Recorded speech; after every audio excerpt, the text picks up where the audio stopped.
Thank you, Mr. Chairman. Mr. Michael, that's a good answer. Yeah. Saying, scored some points there. Good work. I want to thank all of you, all four of you, your willingness to serve our country. Some of you have been doing that most of your career, so it's a good panel, and I appreciate everybody's service and your family's service too. Families mean a lot in these kind of jobs, so to your family members here as well, I want to thank all of you. Dr. Meink, I have shown you this slide here, and Mr. Duffy as well. Let's put it in the record. Thank without you, objection. Mr. Chairman. My part of the world, in Alaska, the AOR, that's, Arctic, Northern Pacific, we're getting a lot of action in our neck of the woods with Russian Bear bomber incursions into our ADAs, Russian Navy vessels, task force into our EEZ. I just got a report harassing our fishermen just last month again. Joint Russian-Chinese strategic bomber task force into our ADAs, which has never happened in the history of our country, with armed MiG fighters, and joint Russian-Chinese naval task force. So the lower 48 press doesn't cover this a lot, but it is a lot of action in the great state of Alaska. We're on the front lines of great power competition. And so I want to ask a few questions on that. Dr. Meink, we also have over 100 fifth-generation fighters and F-16s, and our young men and women who go do these intercept missions all the time. These are tough missions. I was really glad to hear that you've done these missions as a tanker navigator, flew intercept missions against the Russians in the Alaska ADAs, so thank you for that service. But here's my question. We need more tankers. There's no doubt about it. It's obvious. The Air Force has been telling me literally for 10 years that we need more tankers.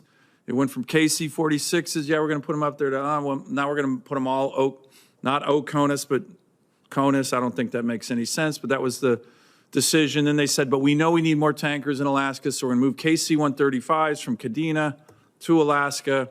Then they rope-a-dope that one. That was General C.Q. Brown when he was Chief of Staff. That was previous Chiefs of Staff of the Air Force. So finally, I wrote a rather forceful letter to Secretary Kendall saying, hey, it's been about 10 years since you guys committed to tankers in my state, which we all know we need, right? Just go do one of those.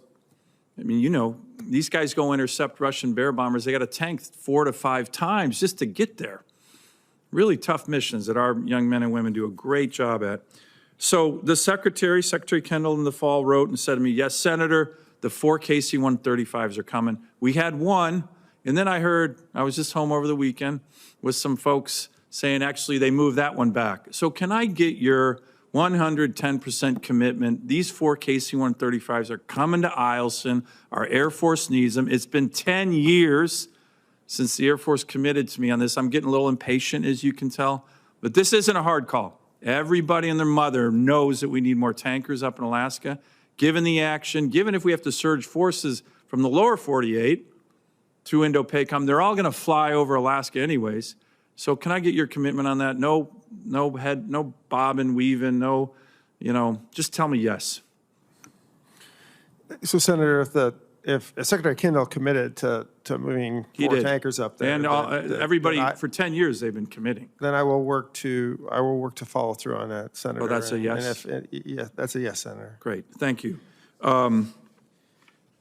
Duffy. I want to just talk to you and Dr. Meink very quickly, and we can do it in more detail. But the Indo-PACOM commander, the NORTHCOM commander, given this action. NORTHCOM commander was here just last week, or I'm sorry, 3 weeks ago in testimony saying this is going to only increase.